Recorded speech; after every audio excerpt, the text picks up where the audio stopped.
بين الحقيقة والخيال، دمية مستنسخة بملامح بشرية وصفات طفل صغير قد تسرق قلوب ملاكها من الأطفال. اللعبة الجينية جينبيتس التي ظهرت مؤخرا في كندا، والتي يدخل في تكوينها حمض نووي يجمع بين جينات حيوانية وربما بشرية، يجعل منها طفرة علمية مخيفة في مجال الهندسة الوراثية.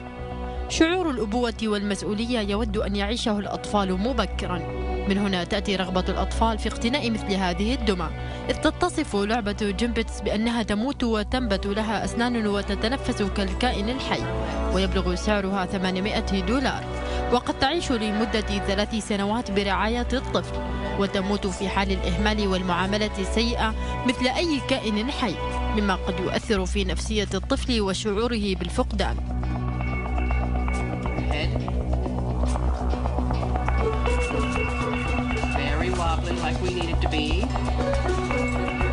يتماشى هذا المشروع المستنسخ من وجهة نظر صناعه مع التكنولوجيا العصرية، فيما تضاربت الفتاوى في جوازه شرعا، نظرا لأنه كائن مستنسخ من البشر تداخلت فيه علوم الهندسة الوراثية والجينات.